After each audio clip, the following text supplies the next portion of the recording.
semicolon on the end of my line there. Okay, so you can see that, oh, sorry, string rev. Okay, let's go refresh. Oh no. Okay, again, yep, sorry, I've added that. So it's strrev. You can probably tell I don't use this function too often, but just for demonstration purposes, you can see that what it's done now is reverse the string. Now, I've just actually, while I've been doing this tutorial, thought of a good way that this might be used. Probably not recommended to, but let's say we uploaded a file, say called image.jpg.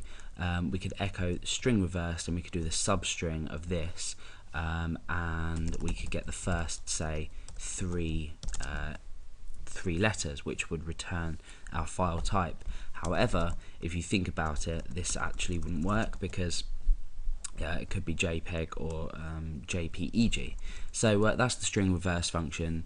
Just thought I'd drop it into this video anyway. If you can find a use out of it, that's great. The only use I can think of it is for novelty use, but there we are. So the next function we're going to look at is slightly more useful. It is comparing two strings for similarity. Let's go ahead and get rid of everything here, and we can start from scratch. Okay, so we use this function slightly differently. Let's go ahead and create two strings, and we're going to calculate the percentage and similarity between two strings. Now you can use this in a variety of functions. For example, two people's, well, I can give you an example. Plagiarism, for example. If you were checking for plagiarism between two different say essays written, you could use this similar text function, and it would return the percentage and similarity between each essay, for example. But obviously in this example we're just going to be dealing with simple strings, so I'm going to say string 1 is equal to this is my essay. I'm going to be talking about PHP, for example. Let's go ahead and escape that character there. String 2 might equal this is my essay. Let's say someone was to slightly change an essay. I will be talking about the subject PHP. Now what we can actually do here is we can now use the string function to compare the percentage and similarity between these two strings. So let's go ahead and say similar underscore text. It's not required to put into a variable because we're going to be returning the result within the function in one of the arguments and then echoing that back out.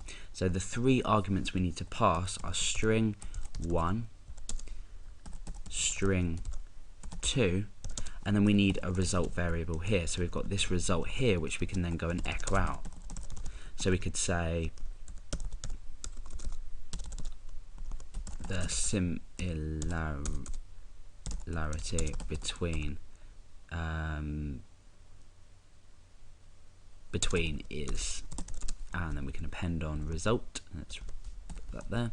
So the similarity between is, let's go ahead and refresh. You can see it's 78%. So for example, if this was a long essay and the similarity was 78%, there's obviously something wrong here. For example, if we were to completely change this string, my essay is about PHP. I'm going to be talking about everything to do with PHP. Let's just go ahead and escape that. Let's go ahead and refresh, and you can see that the percentage has dropped significantly.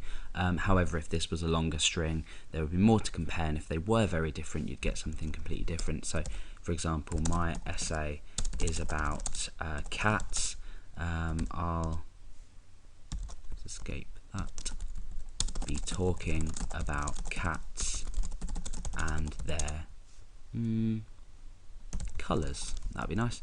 Okay, so let's go ahead and refresh, and you can see that the similarity drops still. So that's how you use this function, and I've given you an example of why it might be useful.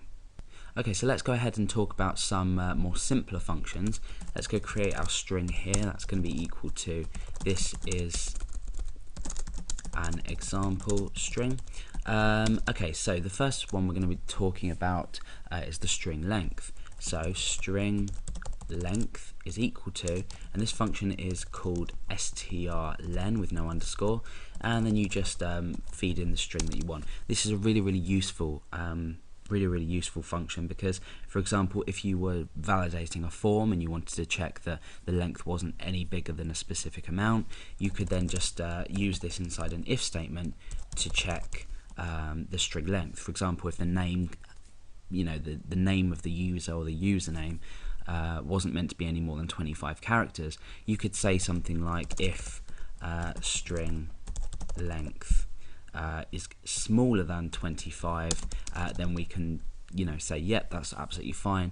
Otherwise we could produce an error, just for an example. So let's go ahead and echo out the string length just to give you an idea of what this returns. So it will return an integer value. This counts the characters, so we've got 26. That seems about right. That's including the full stop as well, so it's any text inside of here.